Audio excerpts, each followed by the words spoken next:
Hi, I am Kimmy with On William Street, and we are helping you to become a more confident quilter, from the piecing to the quilting and everything in between. So this week we are back to talk about quilting ideas for our star block.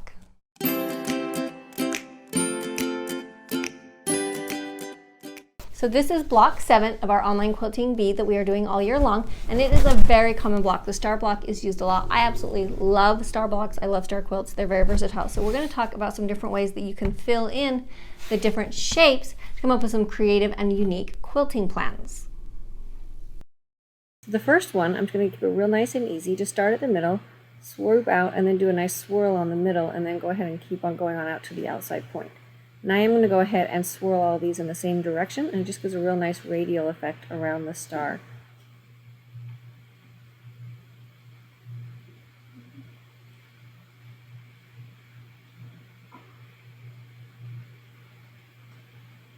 For the next design, I'm also going to go ahead and do the same thing inside each of the different points.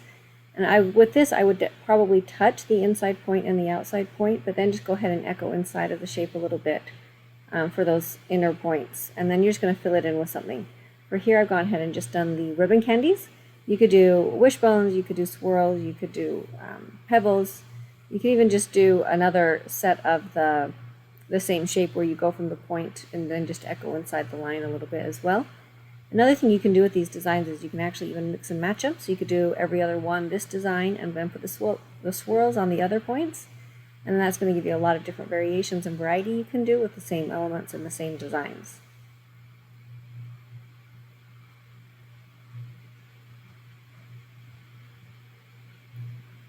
Go ahead and fill in this last one real quick.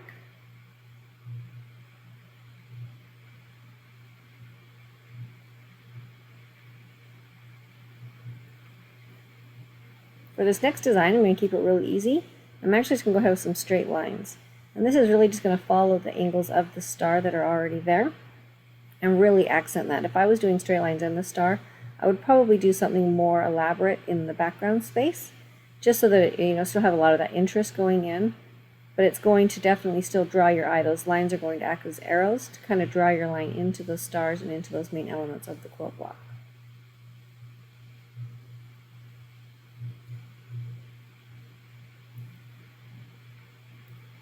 For this block, I'm going to start going outside of the shapes and not worrying about the shapes so much, and just picking out some different areas that I can connect, some different points that I can connect to create new shapes within the quilt block.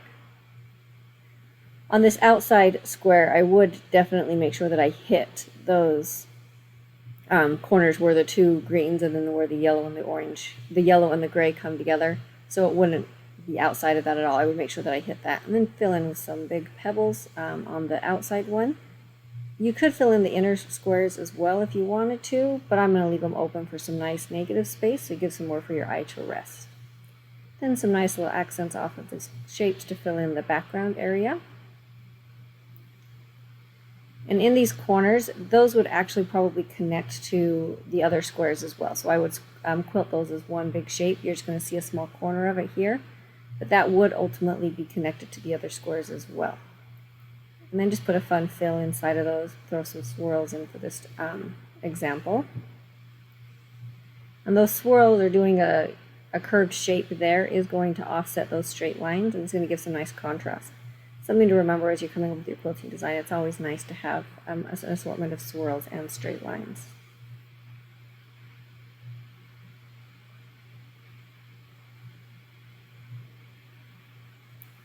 Now for a couple of the full quilt designs, again, I always try to break down the shapes. So for this one, the first shape I saw was those squares in between the stars. So I'm going to go ahead and outline around those and really make those stand out. Then I'm just filling them in with some straight lines in different shapes so that they just draw your eye around what's going on.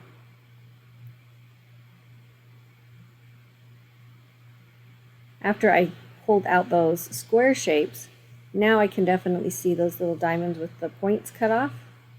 So I'm just going to use those as their own shape as well. And that's going to make it look like those diamonds are definitely a background element and that the squares are sitting on top of them. Because those points are cut off, our eye wants it to be a full square or a full diamond.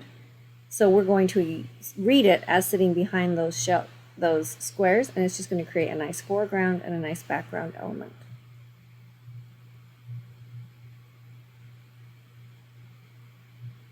Fill in a few more here so you can kind of see what the overall look is going to be in the final quilting design.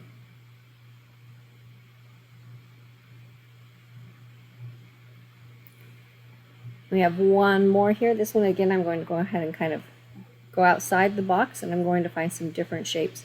And I really saw these connecting lines between the star points.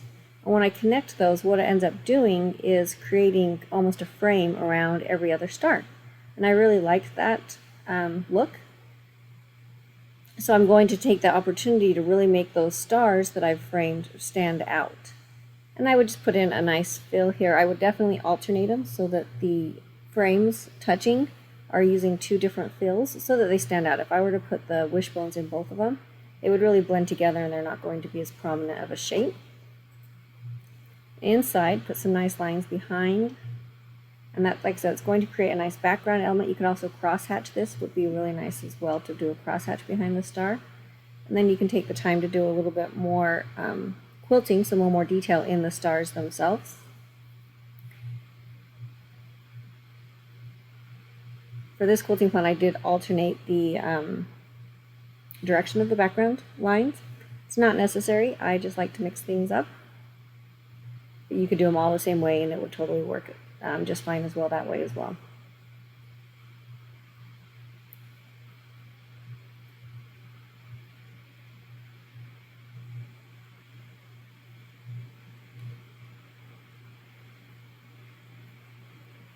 For the stars, this is where I'm going to show you where you could alternate the swirls with some of the other designs. So I'm going to put swirls in, but I'm only going to put them in every other one of the star points.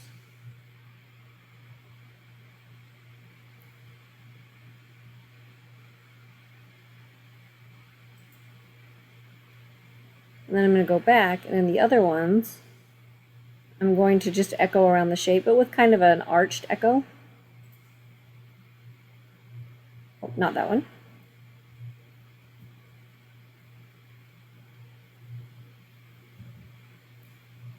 And then originally I was going to leave the other frames empty, but I decided that looks like that's too much negative space, so let's just put an echo on both sides, on the inside and the outside of that frame. I think that's just going to give enough quilting to kind of polish it off and make it look finished.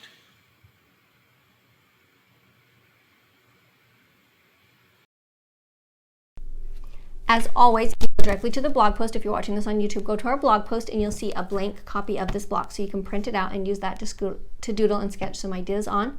And then hang on to that, whether you're keeping them for the end of the year to quilt this quilt or just putting them in a binder. I like to throw those ideas in a binder so I always have something to look back on when I'm stumped and need a new idea.